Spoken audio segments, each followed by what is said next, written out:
Okay. Uh, so census is nearly here. Now what? Mailings will be going out in just over 2 weeks, inviting everyone to begin responding to the 2020 census. Now is the time to shift from educating your community on the census to preparing them to fill out the form. The self-response time frame is between March 12th through April 30th. On the left here, you can see the mailing layout as to the timeline that Census is going to be sending out mailings. While there'll be multiple mailings, we shouldn't sit around and wait idly for them to arrive. This is the time to prepare for action.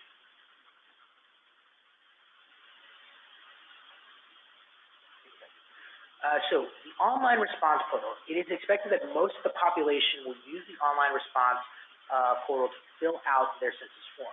The first mailing from the Census Bureau will be an invitation to fill out the census form online that will include a census ID code that you would need to enter in on the form. You can fill out the census form online without your census ID code. You just have to kind of go through a few more prompts. Now, this can obviously pose a challenge for some AIN communities due to a lack of access to internet. However, it's not the only way to fill out the census form. You can also fill out your census form on paper and then send it in by mail, or you can do it over the phone. Now, while the online response isn't the only way to do the census form, it is the quickest and earliest way to respond. I called the Census Bureau today to confirm this, but paper forms are not going to be sent out until the first week of April, and there's no option where you could print off the form and then to fill it in and then send it in. So unfortunately, if you plan to, or if you know that your community is going to have to do that, or at least utilize that paper method, you're just unfortunately going to have to wait until you actually receive the forms in the mail, which again will be sent out in that first week of April.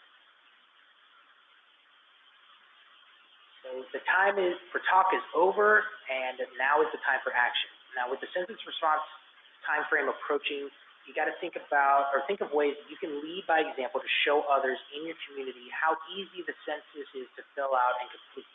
You don't have to have an official role to be an ally or advocate in your community. You know the people in your community and can be a good liaison for officials.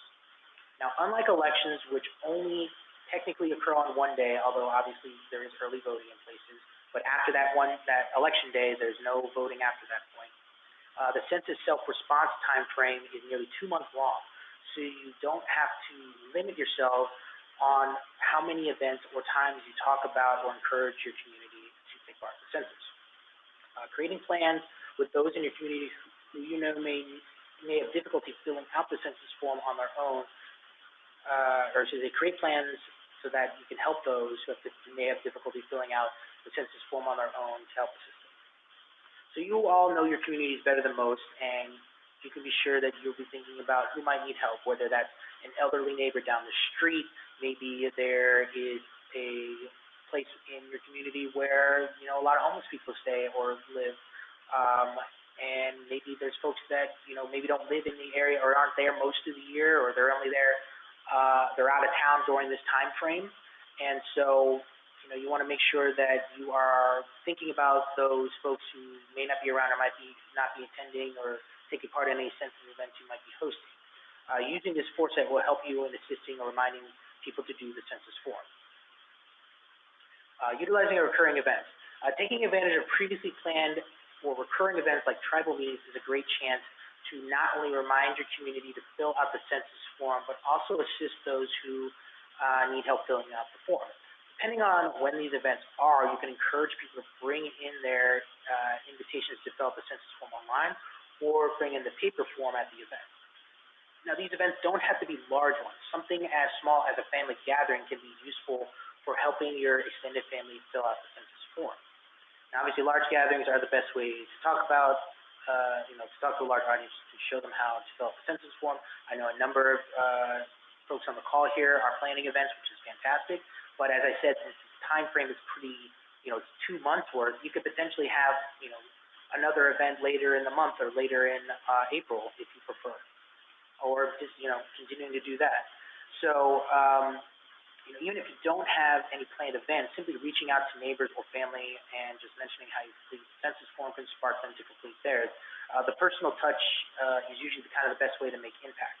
I know for myself, I previously worked in election work where I was going and knocking on doors, convincing folks to, support a particular candidate or initiative. And a lot of times that personal touch of actually talking to the person, explaining to them why you are doing something or why you're going to be voting, or in this case, why you're going to be filling out the census form and why this is important, can really spark people to take advantage, or not to take advantage, but actually to go out and fill out the forms themselves.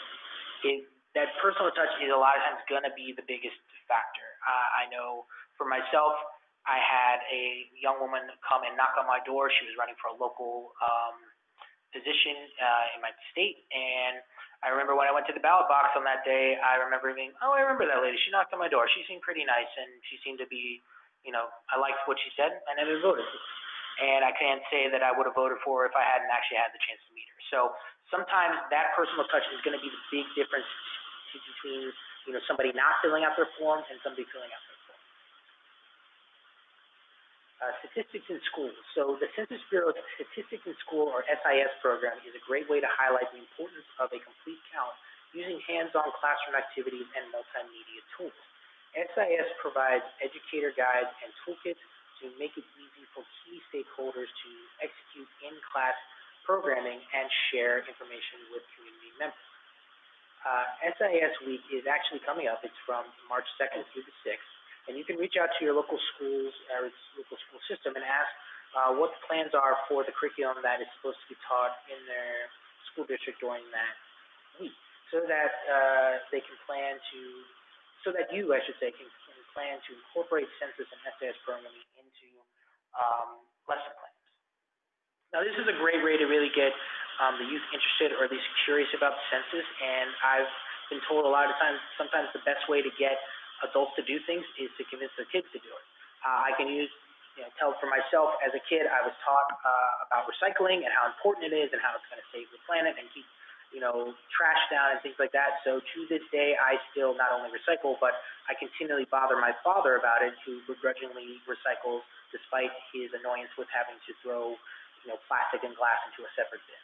But that's a great way to really get people to, get these young folks interested in census, especially because they're going to be probably the most affected by this, as, when it comes to funding and with allocations in terms of health services and education.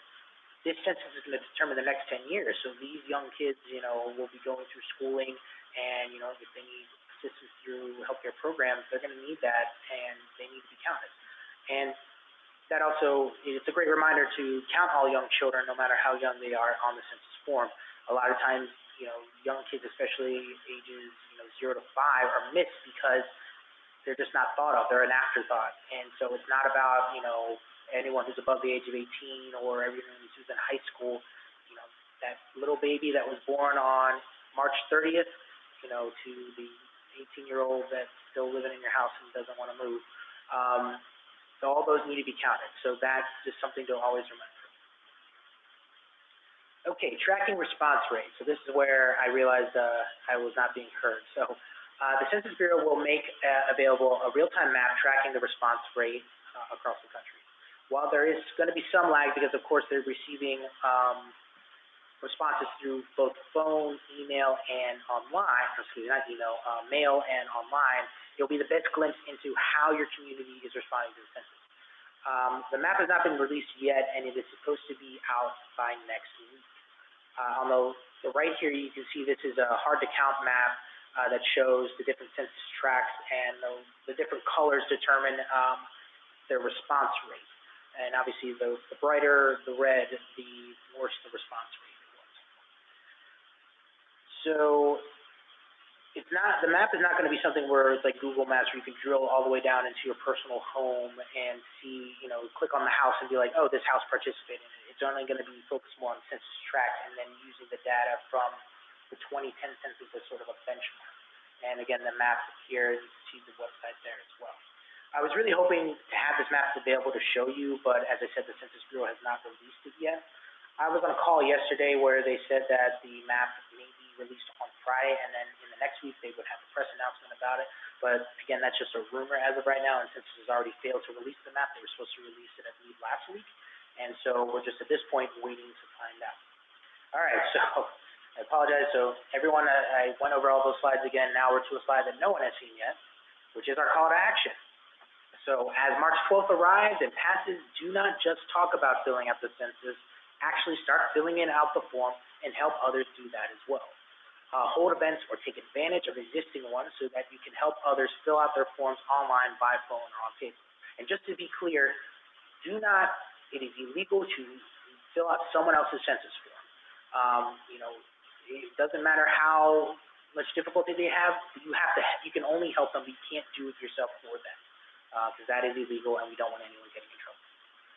Now, don't limit your efforts to only one day or one event. The self-response time frame goes until the end of April. And you can check out the Census Bureau and Indian Country Council websites for more information on useful tools, particularly that map. As I said, we are keeping a watchful eye out for it, and as soon as we have it, we want to get that out to folks as well and make sure that they have it. All right, so now we're going to go into questions, and I know probably some folks might have some questions at this point. Let me take 1 second here to see if I can.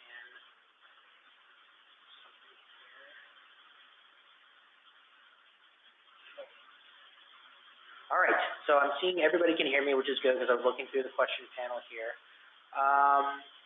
So, anyone have any questions, anything they want to learn more about? Maybe they want to share information on what ideas they have for doing either census event or how they're going to engage in their community. I think is a great way. I know, for example, and I'm going to, I think Shelly is on. Maybe she was, but oh yeah, she is. Okay, I see her here. So Shelly Diaz, who is from the Minnesota group, yes, they're doing a 2020 census powwow where they're going to be able to work with some of the census folks in their state to actually not only have a specific 2020 event, but at that event they're going to be able to work on filling out census forms, which is a great opportunity to do that. So there's one example, and as I said, this response rate goes to the end of April. So it's going to start officially, April 1st is the big date, which everybody, that's Census Day, there'll be a lot of news and press about that. But you can actually start filling out the form online or by phone on March 12th. All right, I got a question here from Will Micklin. It says, what date will the letters be sent with census IDs for online submissions? All right, great question, Will. I'm going to go back. I'm going to pause my screen here and go back to the slide that had that information on it. So bear with me for 1 second. Here we go. Okay, so on the slide here, this is from the Census Bureau. It lays out the invitations. So the invitations will be sent out starting March 12th through the 20th. And that's going to have the ID code on there. And as it says in the parentheses there, it says some households will actually also receive a paper questionnaire. It is going to be dependent on your census tract and how the Census Bureau determines if you are a difficult or hard to count location. That's going to be followed up by a reminder letter on the 16th through the 24th. Now, if you don't respond, basically beginning the 26th of March through April 3rd, they'll send a reminder postcard.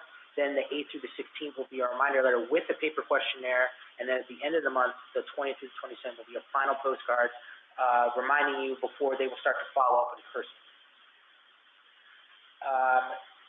Obviously, we want folks to be filling out their forms before it's in hand. I would say at the very least, we want folks to basically not have somebody come and knock on their door. I think we all know that feeling of, oh, somebody's at the door, I don't want to answer it, who is it, I don't know this person, I really don't want to speak to them, that sort of thing. So I would just say that is what we're aiming for here, which is what we want, and I think everybody here obviously wants that to be the case as well, to make sure that we have everything answered.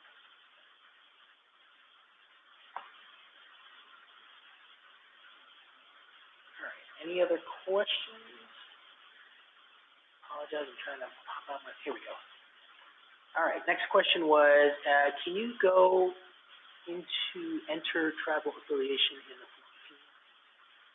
Okay, sure. So on the form, the on the census form, in terms of your tribal affiliation, that's going to be question 9. It'll be literally the last question that they will ask. Now, you have the ability to put in multiple tribal affiliations if you have them. In terms of writing them in, what you're going to do is you're going to sorry, I got distracted because somebody wrote in a long question. I started reading it. You're going to be writing in the name of the tribal affiliation you identify with.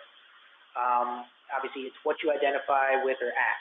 And we are encouraging everyone to fill in the federally recognized form if your tribe is federally recognized or state recognized. That's the best way to do it, so that you're not necessarily accidentally counted to a different group, because as we all know, there are a number of different groups that have similar names, or you might refer to it in your specific language, but because the federal government is obviously focused on what they have written down, that's what we are encouraging folks to fill in. The paper form will have a box in there, but don't let that limit how much you write. You need to write, if you want to, you got to write in the full name no matter how long it is. And on the online, you'll have obviously a lot more character space to work with. So hopefully, Tammy, that is helpful in answering your question. So Michael Cardwell, he's from the Quinault Indian Nation, saying how he had received a grant from NCAI. How much wiggle room do we have to deviate from the submitted work plan? I asked if the money given will not cover what we proposed.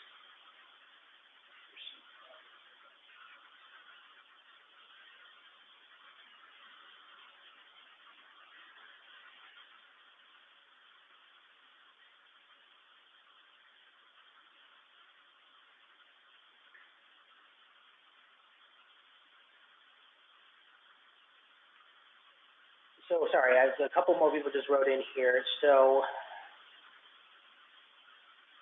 I was saying that Quinault only receives mail via PO boxes. I was told that the census will not utilize that option. That's a great question. It's a good point, Michael. I've not heard that, to be honest with you, and obviously I'll do a little digging on that, because I find that surprising that if somebody puts that down. A good question. We will contact you directly. All right, Michael, I will just do that then. It's a good question. I think we'll look into it for sure, and obviously we can meet directly. Shelly Diaz wrote into an email about, yes, so while this is not a disinformation call, we should make sure that folks are aware that there has been a mailer going out in a number of different states from the Republican National Committee that signifies that it says on there, this is a census or electoral census. And obviously, this is not the U.S. Census. It is not from the U.S. Census Board. I was actually at a House Oversight Committee hearing where some of the members had these false documents, or this misleading documents that said census. And unfortunately, at this point, we're trying to just make sure that folks know about this, and that they are not obviously being fooled or boondoggled into believing that they're doing the census by filling out this form. The key thing is to look, it needs to say U.S. Census Bureau. If it does not say U.S. Census Bureau, it is not the official census. It is not what it is. Because I know on the document that's from the Republican National Committee, it does say paid for by the RNC. So if anything is paid for by somebody, if it has that little tagline on there, and it's obviously usually going to be in small font at the bottom of the page somewhere, just know that that is not the census form. Do not fill that out. Mailings have not gone out. As I just said, the mailings haven't even started yet. You're going to start receiving them. Starting the 12th is when they'll be, should be arriving in homes. So anything you get previously is false. It is not, that's not what it is. And obviously, we don't want people to be confused and think that, oh, I already filled out that census form. I got it a few weeks ago, that sort of thing. So the Census Bureau is trying to work to combat that. I know that the members of Congress who brought that up were looking into, I think there has been previous legislation that had been passed into law as it relates to false or using the term census than when it was during a census time. So we're trying to keep our eyes on that. The big thing that we're afraid of when we talk about this stuff is, getting that message out there. Sometimes that actually helps flame the fuel flames of misinformation. So we want to make sure that we are being on top of that sort of thing. So thank you, Shelley, for bringing that up. I appreciate it.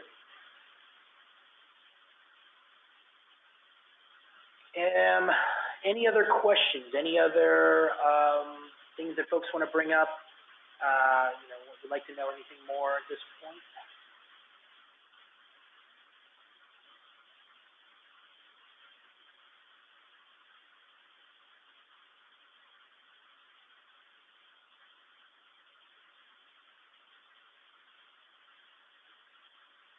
All right.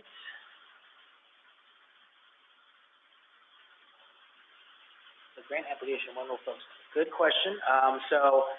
For those of you out there who may have applied for the census mini grants, we're still working on the review. We're trying to get approval on things. It's been we got a little delayed with our executive winter council. That kind of took up a lot of our time frame, but I'm hoping to get some answers to folks very quickly.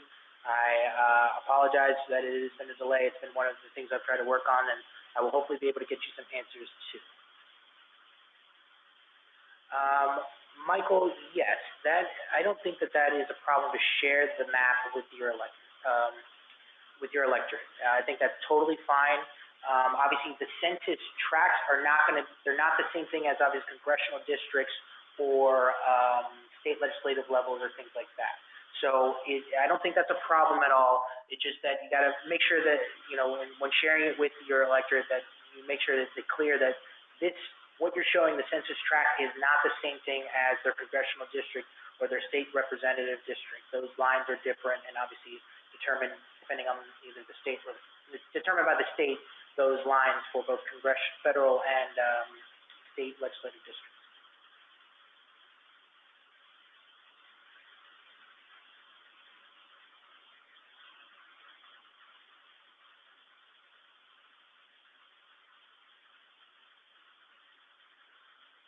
All right. Is there any more questions? And again, I sincerely apologize. I didn't realize I had muted myself when on the webinar, so I apologize. We'll have to play with the audio to make sure it's a little more put together when we put it online. Will the map reflect racial demographics? That's a very good question. To my knowledge, it is not going to have a breakdown of demographics. However, the map has not been out yet. I haven't heard anything, at least in that detail. And so, Tammy, I'm going to follow up with my sources there and see if I can get a little bit more information on that. But to my knowledge, as of right now, it's not going to be showing demographics. It's just going to be showing population, or at least households that they've sent out to in different census tracts and regions. Is there a map from 2010? In terms of demographics, I don't know that for a fact. There might be. I truly don't know. A lot of the demographic work that I've seen is more of a spreadsheet with like numbers and not so much on a mapping system. Although there is a breakdown, I think, by state. If you go to the Census Bureau, I believe they have a state breakdown that might actually show racial demographics in the state, although it's obviously not going to show you where in the state they are. I think it's more of just overall, there are so many demographics in each state. And I just, that's a good point. We are definitely focused on trying to make sure that the urban Indian population is not missed and that they are also counted. There's a benefit to the city because obviously usually more urban areas tend to obviously have those, they have a larger population base, which is great, but the problem is that sometimes folks, just in the hustle bustle of life don't end up doing it, so we want to make sure that that's taken care of as well. I know for myself, I'm trying to make sure that I'm aware of when the census stuff is coming so I can do it myself. Okay. Any other questions at this time? Oh, sorry, Sandra just sent me a quick text. So the CNA, gosh, who are the other ones? New National Center for Urban National Urban Indians and I think Indian Health, Urban Indian Health Centers, the National Indian Health, I think that's what it is. I apologize, I don't remember the acronyms off the top of my head. National Health Indian Board. So they're working together to really make sure that the urban population is counted in the census. They've come together. I think they're actually going to be doing something similar to what we did in terms of sending out grant money and monies in that sense to help these urban organizations that are working on this. I believe theirs is called. I apologize, I was looking up. I don't remember the name of what it is. But if you go to their particular websites, they should have information on there on the work that they're doing as it comes to covering urban Indian population centers.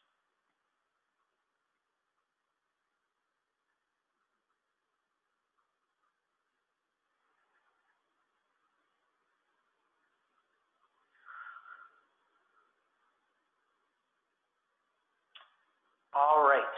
So again, I apologize everybody for the mishap in the audio. We'll clean it up when we get to once we go over this again. But thanks everybody for joining us. I think considering it doesn't look like we have two more questions, I'm going to let everybody go about 10 minutes early, give you a little time back in your day. So let me real quick just go over a few more things. So just a few quick announcements before everybody leaves. So don't leave yet. So our normal monthly Native Vote Coordinator call usually would be today, but because we had our events for Executive Winter Council, we kind of pushed that back. So it's going to be next Wednesday the 4th at 2 p.m. We'll be sending an invite out later today. Obviously, for those of you who know, next Tuesday is Super Tuesday, so a large number of states will be voting, so we'll have a lot to talk about on that. As we mentioned before, we've heard your input on getting announcements out for next month's calls and webinars. So here's what we've got. They're going to be basically every Wednesday at 2 p.m. Eastern Standard Time, except for this first one I'm going to tell you about, since the Native Vote Coordinator call is next Wednesday the 4th. Then on Thursday, March 5th, we're going to have an Indian Country Counts Coalition call. Then on March 11th, we'll be having our Indian Country Counts Tribal Coordinator call, followed by another census webinar on March 18th, and then our normal Native Vote call on March 25th.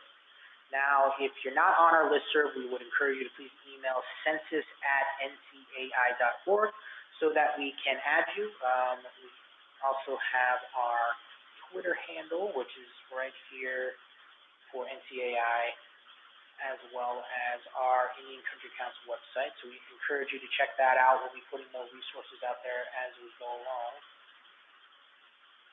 And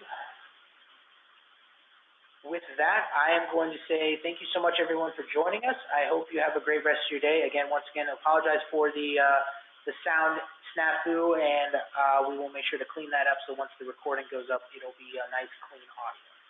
So thank you so much, everybody. Have a great rest of your day, and we hope to talk to you soon.